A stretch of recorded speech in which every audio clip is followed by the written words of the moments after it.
Salut à tous, aujourd'hui on se retrouve pour l'épisode numéro 890 de l'After Zap Image. On va débuter avec quelques infos du côté de Paris.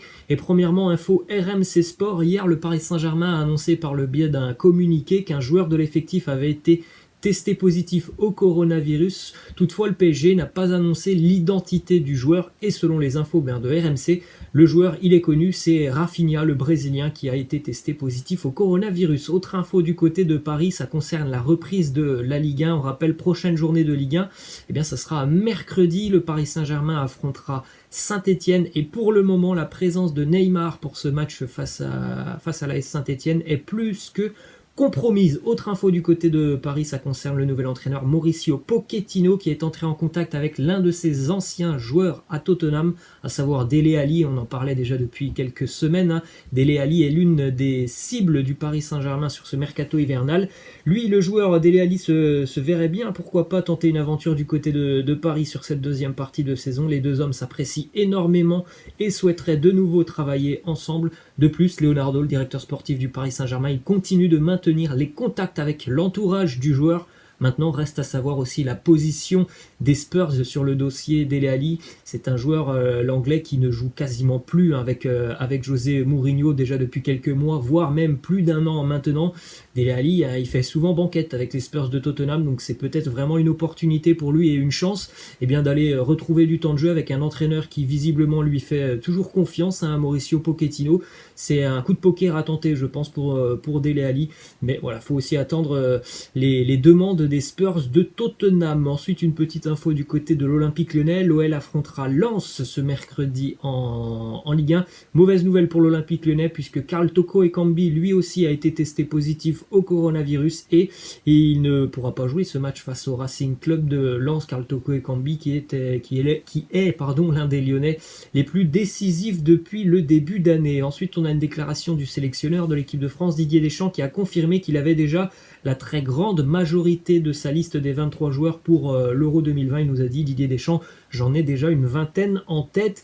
Alors évidemment, sans grande surprise, il n'y aura pas beaucoup de nouveaux dans le groupe de l'équipe de France. Il faut rappeler que les Bleus sont quand même champions du monde, que Didier Deschamps a construit un groupe déjà depuis de nombreuses années. C'est pas pour tout chambouler à quelques mois de l'Euro. Après, évidemment, c'est sûr que ce genre de déclaration, ça doit faire mal à certains joueurs qui ont montré de belles choses depuis quelques mois, voire quelques années. Je pense par exemple à Théo Hernandez du côté du Milan, mais c'est pas le seul. Il y en a beaucoup des joueurs de l'équipe de France qui se sont révélés depuis la période Coupe du Monde avec les Bleus, et d'entendre le sélectionneur dire que il y aura que très très peu de places de libre, évidemment, ça doit pas les rassurer, ce genre de joueurs comme Théo Hernandez. Ensuite, direction l'Espagne avec la victoire du Barça qui s'est imposé hier chez la Lanterne Rouge de Liga.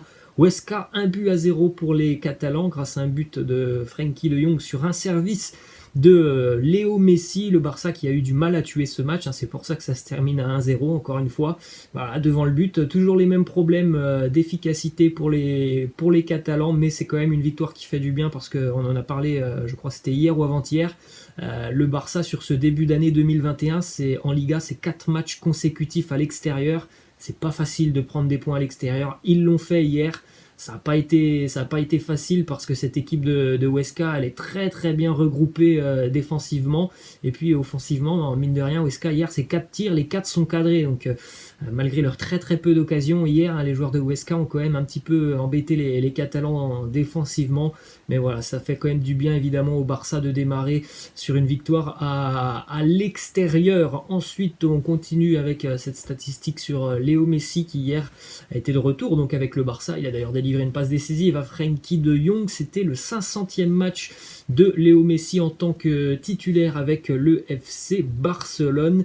Léo Messi qui a aussi délivré donc hier sa 300e passe décisive en carrière, que ce soit avec le Barça mais aussi l'Albiceleste Argentine. Autre petite info qui concerne Lionel Messi, dans un sondage publié par Mundo Deportivo, 46,8% des socios du Barça pensent que le Barça ne doit pas faire l'effort de retenir Léo Messi, donc quasiment une personne sur deux pense que Messi devrait quitter le Barcelone. Dans le même temps, évidemment, une personne sur deux pense qu'il faut retenir Léo Messi. Je pense que sur ces 46% des personnes qui veulent voir Léo Messi partir, c'est tout simplement parce que Messi, financièrement, c'est un gouffre pour le Barça, et qu'il est plus proche de la fin de sa carrière. Le Barça doit rebâtir une équipe, et évidemment, si Messi n'est plus là, ça enlève déjà son énorme salaire, et ça permettrait au Barça bien de rebâtir un petit peu plus sereinement une équipe. Ensuite, on continue avec les statistiques et le comparatif du côté de l'Atlético Madrid, comparatif entre la saison dernière et cette année, après 15 journées de Liga. L'année dernière, l'Atlético avait 25 points, était 6e, et puis cette année, après 15 journées, l'Atlético c'est 38 points, donc 38 sur 45 points possibles. Première place en Liga, ils sont 2 points devant le Real Madrid, tout en ayant en plus 2 matchs en retard par rapport au Real Madrid, donc une très très grosse année pour le moment de l'Atlético Madrid, qui est évidemment un sérieux candidat au titre de champion. Direction le Real Madrid, cette fois-ci avec cette date importante. C'était il y a 5 ans, jour pour jour, l'arrivée de Zinedine Zidane sur le banc de touche du Real Madrid. Il effectuait donc son premier passage à la tête du Real. Le palmarès de Zinedine Zidane, on le rappelle, un palmarès exceptionnel, 3 Ligues des Champions, 2 Ligas, 2 Supercoupes d'Espagne, 2 Supercoupes d'Europe, et aussi 2 Mondiales des clubs. Ensuite, on a une déclaration d'un joueur du Real Madrid qui pour le moment est prêté en Angleterre du côté de Tottenham, Gareth Bale, et ça se passe pas très bien pour Gareth Bale avec les Spurs de José Mourinho. Une déclaration de Jamie Carragher qui nous dit: Gareth Bale, il a très peu joué cette saison et il est encore une fois blessé. Après de nombreuses années à se plaindre du traitement injuste qu'il a subi à Madrid, il reste encore à prouver que Zinedine Zidane s'était trompé à son sujet.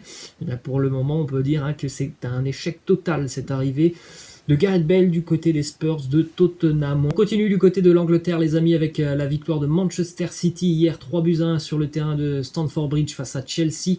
Encore une fois, une prestation très très décevante des hommes de Frank Lampard. Et tactiquement, il n'y a rien de positif à ressortir des matchs des hommes de Lampard. Hier, ils ont été tout simplement mangés sur la première période par les hommes de Guardiola, par leurs attaques rapides, et les renversements de côté qui sont vraiment ultra rapides du côté de City. Ça a fait énormément de mal à Chelsea. Les buteurs pour les Sky Blues: Gundogan, Phil Foden, Kevin De Bruyne. Pour Chelsea, c'est Callum Hudson-Odoi qui a marqué à la 92e minute.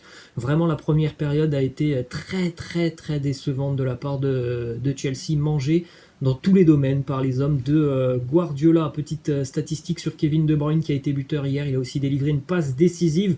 On regarde quand même Kevin De Bruyne sur sa carrière, il a été élu meilleur joueur de Bundesliga, il a été élu meilleur passeur de Bundesliga, il a été élu meilleur joueur de Premier League, et il a aussi été élu 3 fois meilleur passeur de Premier League. Et en plus de ça, hier, grâce à cette nouvelle passe décisive, il a égalé le record de passes décisives de Thierry Henry, 74 passes décisives maintenant pour Kevin De Bruyne. C'est un joueur, on le sait, c'est un joueur qui a une vision du jeu, une qualité de passe, de frappe aussi, qui est absolument incroyable. Une petite déclaration de Guardiola qui nous dit: avant je pensais que je prendrais bientôt ma retraite, mais maintenant je pense peut-être que je pourrais la prendre un petit peu plus tard. Donc pourquoi pas continuer avec Manchester City pour Guardiola. Une déclaration cette fois-ci de Frank Lampard, l'entraîneur des Blues, qui est menacé évidemment après tous ces résultats négatifs pour Chelsea. Il nous dit: je ne vais pas parler au nom des personnes d'en haut ou du conseil d'administration. Je ne peux pas répondre aux questions sur mon contrat.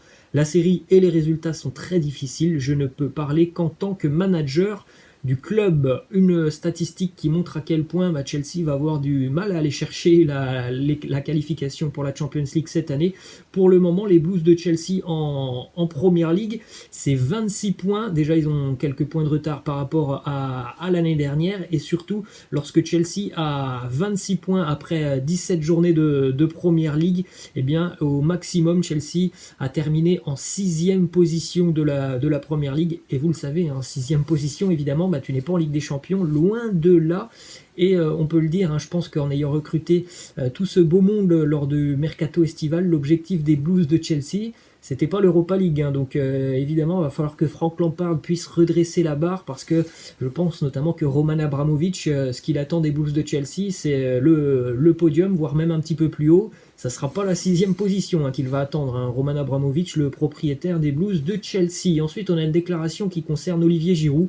Fait surprenant, hier encore un choix assez surprenant de Frank Lampard. Giroud qui est certainement le joueur le plus décisif des Blues de Chelsea depuis le début d'année et depuis quelques semaines, qui n'était pas titulaire face à City. En revanche, on avait Timo Werner qui depuis quasiment 3 mois ne met plus un pied devant l'autre, n'a plus marqué depuis 3 mois. Et bien hier c'était Werner qui jouait face à Manchester City. Allez comprendre, on a une déclaration d'Andrea Pirlo, l'entraîneur de la Juve, qui nous dit: Giroud, il pourrait nous servir, mais il faut demander aux dirigeants, ils savent mieux que moi. En tout cas, ça reste une option possible pour la Juventus, la Juve qui semble être très intéressé par Olivier Giroud, et on va suivre attentivement ce qu'il va se passer dans ce dossier Giroud sur ce mercato hivernal. D'ailleurs, du côté de l'Italie, la Juve hier s'est imposée 4-1 face à l'Udinese, avec un doublé notamment pour Cristiano Ronaldo, un but pour Federico Chiesa, mais aussi Paolo Dybala. Heureusement que la Juve s'est imposée, parce qu'ils sont déjà un petit peu loin au niveau du classement. Les gros hier ont gagné en Serie A, donc ça permet quand même à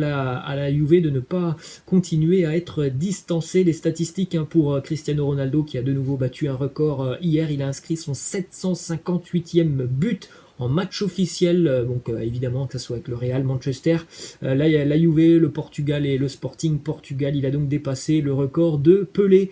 Hier, il était à 756 avant le match, Cristiano, et avec ce doublé, 758 buts marqués par Cristiano Ronaldo. Petite info qui concerne Paolo Dybala, puisque la Juve souhaite prolonger l'Argentin, la Juventus devrait revenir à la charge sur ce mois de janvier. La direction turinoise pourrait même proposer un salaire de 12 millions d'euros annuels à Paolo Dybala. On continue du côté de l'Inter cette fois-ci avec une victoire des Interistes assez large face à Crotone, 6-2, même si la première mi-temps a été compliquée pour l'Inter qui a vu Crotone ouvrir le score, qui a vu Crotone revenir à 2-2 juste avant la mi-temps sur penalty.